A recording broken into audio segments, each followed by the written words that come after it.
భారత్ పాక్ మధ్య టెన్షన్ వాతావరణం నెలకొంది. నియంత్రణ రేఖ ఎల్ఓసీతో పాటు అంతర్జాతీయ సరిహద్దు వెంబడి పాకిస్తాన్ సైన్యం కవ్వింపు చర్యలు ఆగడం లేదు. ఎల్ఓసీ దగ్గర వరుసగా 7 రోజు పాక్ కాల్పులు జరిపింది. కుప్వారా, యూరి, అఖ్నూర్ సెక్టార్లో పాక్ కాల్పులను భారత సైన్యం సమర్థంగా తిప్పికొట్టింది. నిన్న పాక్ కాల్పులు కొనసాగగా భారత జవాన్లు ధీటుగా బదులిచ్చారు. జమ్మూ కాశ్మీర్లో 4 సరిహద్దు జిల్లాల్లో కవ్వింపు చర్యలు కొనసాగాయి. ఉగ్రవాద దాడి జరిగిన తర్వాత పాకిస్తాన్పై భారత ప్రభుత్వం పలు ఆంక్షలు విధించింది. సింధు నది జలాల ఒప్పందాన్ని నిలిపివేసింది. దాంతో పాక్ సైన్యం ఆగ్రహంతో రగిలిపోతుంది. సరిహద్దుల్లో భారత సైన్యమే లక్ష్యంగా నిత్యం కాల్పులకు దిగుతోంది. భారత జవాన్లు ధీటుగా తిప్పికొడుతున్నారు. ప్రధానంగా జమ్మూ, రౌచారి, బారాముల్లా, కుప్వారా జిల్లాల్లో ఈ కాల్పులు జరుగుతున్నాయి.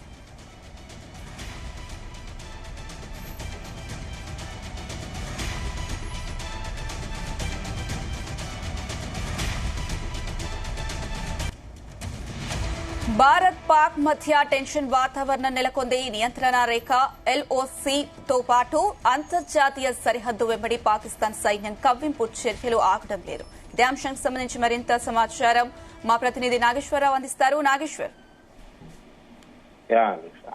భారతదేశానికి సంబంధించి ఆ కీలకమైన అంశాలు అయితే ఆ చోటు చేసుకుంటున్నాయని చెప్పుకోవచ్చు. ఏదైతే ఆ పెహల్గాం దాడి తర్వాత ఆ భారతదేశం ఒక్కొక్కటిగా అడుగులు ముందుకేస్తున్న పరిస్థితి ఉంది. పాకిస్తాన్ ఒక్కొక్కటిగా అడుగులు వెనక్కేస్తున్న పరిస్థితి అయితే ఉంది. ముఖ్యంగా ఆ పహల్గాం ఉగ్రదాడి నేపథ్యంలో భారత్ పాకిస్తాన్ మధ్య తీవ్ర ఉద్రిక్తతలైతే ఆ చోటు చేసుకుంటున్నాయి. దాడి తర్వాత ఏదైతే నియంత్రణ రేఖ వెంబడి ఆ గత వారం రోజులుగా కూడా ఇప్పటికే పెహల్గాం దాడి జరిగి మారణ హోమం దుశ్చర్యకి పాల్పడి పాకిస్తాన్ వారం రోజులు అవుతుంది. వారం రోజులు ఆ దాటిన తర్వాత ఆ గుమ్మడికాయల దొంగ ఎవర్రా అంటే భుజాలు తడుముకున్న తందాన ఆ దాడి జరిగిన అనంతరం ఆ సింధు నదీ జలాల ఒప్పందం, ఆ సింధు నదీ జలాలు కూడా రద్దు చేయక ముందే పాకిస్తాన్ ఆ కాల్పులు విరమణ ఒప్పందం ఆ తొంగలో దొక్కేసిందని చెప్పుకోవాలా.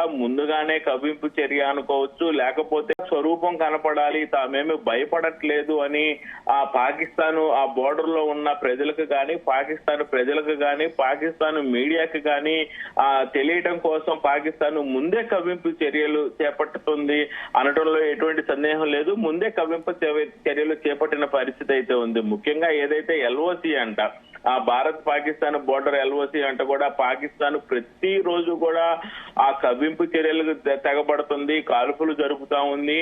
ఆ ప్రతిరోజు కూడా వాళ్ళకి ఇదొక పరిపాటిగా మారిన పరిస్థితి ఉంది. ఏ రోజు చూసినా ఆ పాకిస్తాన్ ఆ ఎల్ఓసి వెంట ఏదైతే కాల్పున విరమణ ఒప్పందం ఉంది, యుద్ధం వచ్చిన సమయంలో తప్పితే భారత్ పాకిస్తాన్ ఎవరూ కూడా ఆ ఇరు ఆర్మీ పక్షాలు గాని త్రివిధ దళాలు గాని ముగ్గురులో ఎవరు కూడా కాల్పులు జరుపుకోకూడదు. ముఖ్యంగా భారత్ పాకిస్తాన్ ఏమట ఎల్ఓసి ఒప్పందం ఒకటి ఉన్న నేపథ్యం ఖచ్చితంగా ఎవరు కూడా కాల్పులు జరపరాదు అనేది ఒక ఒప్పందం ఉంది. ఈ ఒప్పందాన్ని పాకిస్తాన్ తొంగలో తొక్కిందనుకోవాలా, కవ్వింపు చర్యలకు దిగుతుంది అనుకోవాలా.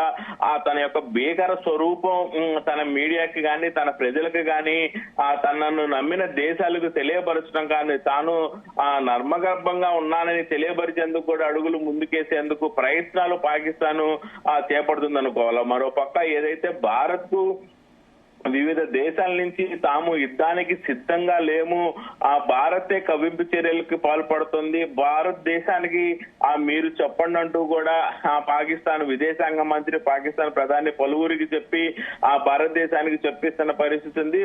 ఐక్యరాజ్య సమితి జనరల్ సెక్రటరీ కూడా ఆ పాకిస్తాన్ ప్రధానికి, పాకిస్తాన్ విదేశాంగ శాఖ కార్యదర్శికి, భారతదేశ విదేశాంగ కార్యదర్శికి ఫోన్ చేసి మరి ఇలాగా ఆ ఉద్రిక్తత వాతావరణాలను వీడండి, ఆ స్నేహపూర్వక వాతావరణాన్ని చేపట్టినట్టు పిలిపిస్తున్నారు. ఇదే విషయం పాకిస్తాన్ ఆ విదేశాంగ కార్యదర్శికి చెప్పిన నేపథ్యంలో ఆయన భారతదేశానికి చెప్పండి, తాము యుద్ధానికి సిద్ధంగా లేము, తాము చర్చలకు సిద్ధంగా ఉన్నామంటూ కూడా తెలియపరిచిన పరిస్థితి ఉంది. కానీ ఎల్ఓసి వెంట మాత్రం ఆ భారతదేశానికి తాను ఒక పెద్ద యుద్ధం చేయడానికి సిద్ధంగా ఉన్నాము, తాను భయంకరంగా అడుగులు ముందుకేస్తున్నామని నర్మగర్భంగా చెప్పే విధంగా కూడా ఆ కాల్పులు జరుపుతున్న పరిస్థితి ఉంది. మరోపక్క అదురుపోయి అడుగులు వెనక్కి వేస్తున్న పరిస్థితి ఉంది.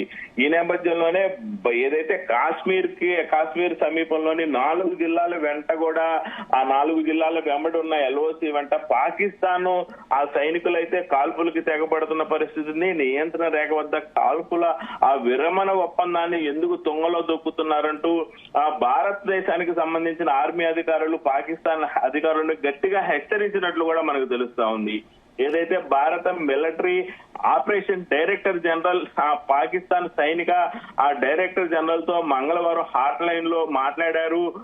నియంత్రణ రేఖ వెంట పాకిస్తాన్ ఆర్మీ కాల్పుల ఘటనలపై భారత్ అయితే తీవ్రంగా పాకిస్తాన్ పై మండిపడిందని ఆ సమాచారం అందుతా ఉంది. ఈ ఘటనపై భారత్ సీరియస్ అయినట్లు కూడా తెలుస్తా ఉంది. ఎందుకు ప్రతిరోజులు ఆ కాల్పులు జరుపుతున్నారు, ఎందుకు ఆ ఒప్పందం విరమణ ఎందుకు చేస్తున్నారంటూ కూడా పాకిస్తాన్ గట్టిగా హెచ్చరించి కోపడి మండిపడిందని కూడా మనకి విశ్వసనీయ సమాచారం అందుతుంది. ముఖ్యంగా పరిస్థితి తీవ్రతను కూడా ఆ పాకిస్తాన్ కొంత మేరకు గమనించి అర్థం చేసుకున్నట్లు కూడా మనకు అర్థమవుతా ఉంది. ఏదైతే పాకిస్తాన్ బుధవారం రోజున ఆ కరాచీ, లాహోర్, ఇస్లామాబాద్ నగరాల నుంచి తన ఆక్రమణలో ఉన్న కాశ్మీర్ ప్రాంతం గిల్గిత్ బల్కిస్తాన్ గాని, సర్దు గాని, ఇతర ఈశాన్య నగరాలకు కూడా వాణిజ్య విమాన పనులైతే పూర్తిగా రద్దు చేసినట్లు కూడా మనకు తెలుస్తా ఉంది. దీనికి సంబంధించి స్థానిక మీడియాకి కూడా అక్కడ ప్రభుత్వం ఈ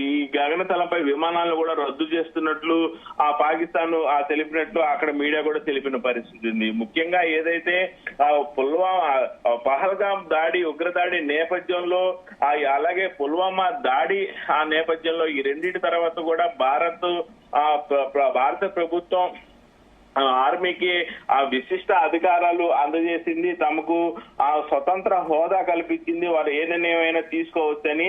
అయితే ఈ నేపథ్యంలోనే పాకిస్తాన్ ఏదైతే నిన్న మంత్రి భద్రత భారతదేశంలో అత్యున్నతమైన భద్రతా వ్యవహారాల కేబినెట్ కమిటీ సమావేశం అనంతరం కూడా ఈ 3 విభాగాలకి అత్యున్నత త్రివిధ దళాలకు కూడా వాళ్ళకి స్వతంత్రంగా ఏ నిర్ణయమైనా తీసుకునే హక్కు కల్పించిన 10 నిమిషాలకే పాకిస్తాన్ ఎల్ఓసి అంట మరలా కాల్పులు జరిపిన పరిస్థితి ఉంది. ఏదైతే కాల్పుల విరమణ ఒప్పందాన్ని పదే ఉల్లంఘిస్తుంది పాకిస్తాన్ సైన్యం, కాల్పులకు పాల్పడుతున్న విషయాన్ని భారత్ గట్టిగా కూడా పాకిస్తాన్ కి నిన్న చెప్పిన పరిస్థితి ఉంది. దాయాది దేశాన్ని హెచ్చరించినట్లు కూడా రక్షణ నిఘా వర్గాలు ఇప్పటికే వెల్లడించిన పరిస్థితి. అయితే రోజు ఎక్కడెక్కడ పాకిస్తాన్ కాల్పుల ఉల్లంఘనకు పాల్పడిందో భారత ప్రభుత్వం, భారత సైన్యం అధికారులు వివరించారు. ఇకపై కొనసాగిస్తే చర్యలు తప్పవంటూ కూడా భారతదేశానికి సంబంధించిన డైరెక్టర్ ఆపరేషన్ ఏదైతే మిలిటరీ ఆపరేషన్స్ డైరెక్టర్ జనరల్ గట్టిగా పాకిస్తాన్ కి చెప్పారు. ఇకపై కొనసాగిస్తే చర్యలు తప్పవని చెప్పడంతో దానికి ధీటుగా బదులిస్తామంటూ కూడా కొంత మేరకు హెచ్చరికలు భారతదేశం పాకిస్తాన్ కి జారీ చేసిన పరిస్థితి అయితే ఉంది. ఏదైతే మరోవైపు యుద్ధ వాతావరణం నెలకొనడంతో సరిహద్దు ప్రజలు మొత్తం కూడా అప్రమవుతున్న పరిస్థితి ఉంది. ఇదే సమయంలో పాకిస్తాన్ కూడా భద్రతా పరంగా పలు చర్యలు అయితే తీసుకుంటున్న పరిస్థితి ఉంది. తాజాగా చూసుకుంటే పాక్ ఆక్రమిత కాశ్మీర్ లోని గిల్గిత్ బల్కిస్తాన్ అలాగే సర్దు తదితర ప్రాంతాల్లో పాకిస్తాన్ విమాన సర్వీసుల్ని రద్దు చేసినప్పటికీ సరిహద్దుల్లో కొంత మేరకు ఉద్రితలు నెలకొన్న వేళ పాకిస్తాన్ గగనతలంలో మొత్తాన్ని కూడా నిఘాను పాకిస్తాన్ ముమ్మరం చేసిన పరిస్థితి ఉంది. లాహోర్, కరాచీ నుంచి పాకిస్తాన్ ఆక్రమిత కాశ్మీర్ లోని సర్దు, గిల్గిత్ కు నడిచే విమాన సర్వీసులు మొత్తం కూడా ఆ PIA నిలిపివేసినట్లు కూడా ఆ స్థానిక మీడియా హెచ్చరించిన పరిస్థితి ఉంది. అయితే నియంత్రణ రేఖ వద్ద కాల్పుల విరమణ ఒప్పందాన్ని మాత్రం పాకిస్తాన్ సైన్యం 6వ రోజు కూడా ఉల్లంఘించిందని చెప్పుకోవాలి. ఆ మంగళవారం అర్ధరాత్రి జమ్మూ కాశ్మీర్ లోనే, బుధవారం అర్ధరాత్రి జమ్మూ కాశ్మీర్ పరిసర ప్రాంతాల జిల్లా సరిహద్దులు అంటూ కూడా ఆ కాల్పులు అయితే జరిపింది. ఈ కవ్వింపులపై మాత్రం ఆ హాట్ లైన్ లో ఇప్పటికే భారత మిలిటరీ జనరల్ హెచ్చరించిన నేపథ్యంలో మరోసారి కాల్పులు జరిగితే మాత్రం పాకిస్తాన్ తీవ్ర పరిణామాలు ఉంటాయని ఆ భారత సైన్యం హెచ్చరించిన పరిస్థితి అయితే ఉంది Anusha. Right Nageshwar, thank you.